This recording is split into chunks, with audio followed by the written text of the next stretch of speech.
নমস্কার বন্ধুরা, আমি মানব দেবনাথ, নিগম সুধা মাইক্রোকেয়ার অ্যাসোসিয়েশন প্রাইভেট লিমিটেড কোম্পানির ডিরেক্টর, এবং আমার সঙ্গে রয়েছে আমাদের দ্বিতীয় ডিরেক্টর জয়দেব দেবনাথ। আমাদের এজেন্ট বিশ্বজিৎ দাস তার চেষ্টা এবং তার সহযোগিতা ও তার বিশ্বাসে সে আমাদের কাছে প্রচুর পরিমাণে রিকোয়েস্ট করছিল যে আমাদের ওখানে এক দরিদ্র অসহায় পরিবার রয়েছে, তাদেরকে দেখে আমার খুব খারাপ লাগে এবং তাদের কিছু ব্যবস্থা করলে খুবই ভালো হয়। তো আমাদের এই নিগম সুধা মাইক্রোকেয়ার অ্যাসোসিয়েশন প্রাইভেট লিমিটেড কোম্পানির প্রধান কাজ হলো মানুষের পাশে থাকা এবং ব্যবসায়ী ছোটখাটো বড় যে কোনো মাঝারি লোন প্রোভাইড করা এবং সমাজের কল্যাণ করা।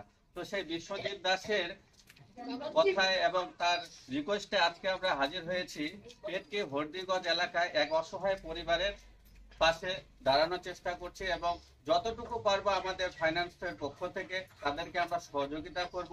সেই অনুযায়ী আমাদের ফাইন্যান্স যেহেতু ইনাদের কেউ নেই দেখার, তাদের আমরা যেটা জানতে পারলাম বিশ্বজিৎ দাসের কাছ থেকে, ওনাদের দেখার মতো কেউ নেই, না বাচ্চা আছে, না কোনো আশেপাশে লোক আছে, কোনো রোজির ইনকামের কোনো রকম সোর্স নেই।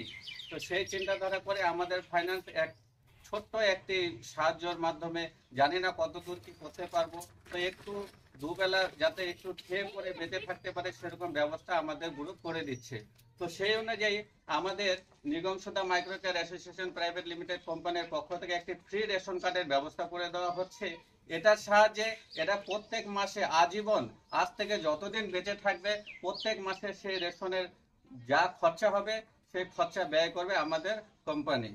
তো এই ভিডিওটি অবশ্যই প্রচুর পরিমাণে শেয়ার করবেন। আপনাদের একটি শেয়ারের মাধ্যমে কোনো অসহায় পরিবারের হেল্প হতে পারে, তারাও একটু খেয়ে যাতে বাঁচতে পারে। যদিও মাছ মাংস তেমন এলাহিভাবে খাওয়াতে পারবো না, তাও একটু যাতে ডাল ভাত খেয়েও বেঁচে থাকতে পারে সেরকম ব্যবস্থা আমাদের গ্রুপ করে দিচ্ছে। তো এই কার্ডের মাধ্যমে আমরা কি কি দিচ্ছি না দিচ্ছি, হ্যাঁ, সেটা একবার আমি জানাচ্ছি। এই কার্ডে প্রত্যেক মাসে 8 কেজি সিদ্ধ চাল এবং 1 কেজি মুসুর ডাল, 1 কেজি সরিষার তেল ও 750 গ্রাম সয়াবিন এবং 500 গ্রাম চিনি। তারপরে প্রত্যেক বছরে আমরা যতটুকু পারবো বস্ত্র বিতরণের ব্যবস্থা করব, কম্বল বা যে কোনো একটা সুযোগ সুবিধা। তারপরেও তো আমি নিজে এসে দেখে যাব আমাদের সেই সদস্যগুলো কেমন আছে না আছে।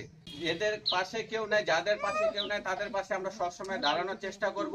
আমার এই ভিডিওটি লাইক এবং ফলোয়ার্স বাড়ানোর জন্য আমি করতেছি না। একটা কথা মনে রাখবেন, যাতে মানুষের পাশে থাকতে পারি এবং তাদের সহযোগিতা করতে পারি। আজকে যদি লাইক এবং ফলোয়ার্সের জন্য আমি ভিডিওটি শুট করতাম, তাহলে ওই একবারই দিতাম যে হ্যাঁ 1 মাসে 5 কেজি 10 কেজি চাল দিয়ে বা শুট করে নিজের ফলোয়ার্স বাড়াতাম। আমি আজীবন এদের সেই খাবারের ব্যবস্থাটা করছি। তো ভিডিওটি শেয়ার করবেন যাতে এমনও মানুষের কাছে গিয়ে পৌঁছায় যাদেরকেও আমরা যাতে এইভাবে যাতে সাহায্য করতে পারি। তো ভিডিওটি অবশ্যই প্রচুর পরিমাণে শেয়ার করবেন। আজকে এই অসহায় পরিবারের পাশে আছি, এরপরে আরো অন্যান্য অসহায় পরিবারের পাশে যেন থাকতে পারি। নমস্কার।